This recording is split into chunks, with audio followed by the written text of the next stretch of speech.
Hello everyone, আসসালামু আলাইকুম। আশা করছি সবাই অনেক ভালো আছেন আর আমরাও আপনাদের দোয়ায় অনেক ভালো আছি। ঈদ মানে আনন্দ, ঈদ মানে খুশি, আর এই পবিত্র ঈদুল আজহার শুভেচ্ছা সবাইকে। ঈদ মোবারক।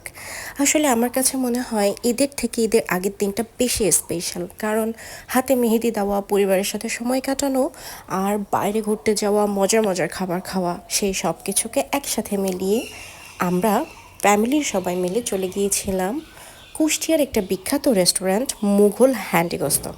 আসলে আমি অনেক দিন ধরে মনে মনে প্ল্যান করেছিলাম যে আমরা সবাই মিলে একটু এই হ্যান্ডিগোস্তটা খেতে যাব, কারণ খুব রিভিউ দেখছিলাম, এই জন্য বেশ ভালো লাগছিল। তো যেই কথা সেই কাজ, পরিবারের সবাই মিলে চলে গেলাম সেই হ্যান্ডি গোস্তটা খেতে। যাওয়ার পরে আমরা অর্ডার দিলাম আর ওরা আমাদেরকে খুব সুন্দর করে সার্ভ করলো। আসলে খুবই ভালো লাগছিল, কারণ পছন্দের খাবার খেতে কে না পছন্দ করে। তো এই তো আমি সবাইকে সার্ভ করে দিচ্ছিলাম। তো সবাই মিলে আমরা বেশ এনজয় করেছি চাঁদ রাতটা, কারণ সবাই মিলে যখন একসাথে থাকা হয় তখন কিন্তু যে কোনো মুহূর্তই অনেক বেশি সুন্দর হয়ে যায়। তো যেই কথা, সেটা হচ্ছে যে খাবারটা আমাদের কাছে খুবই ভালো লেগেছে। আর আমরা যেহেতু এটা ফার্স্ট টাইম ট্রাই করেছি, বিশেষ করে আমি, কারণ আমার এর আগে কখনো এই হান্ডি গোস্তটা খাওয়া হয় নাই।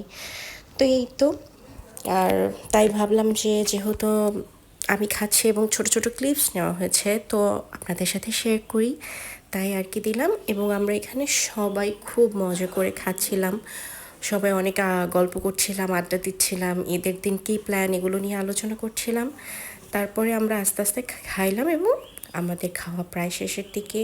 আর আমরা আমাদের খাবারটা আপনাদের সাথে কিছুটা পিকচার শেয়ার করব, আশা করছি আপনাদের প্রত্যেকের ভালো লাগবে। আর আমার এই ব্লগটা যদি আপনাদের ভালো লাগে তাহলে অবশ্যই অবশ্যই লাইক, কমেন্ট, শেয়ার করবেন। Thank you so much everyone, tata.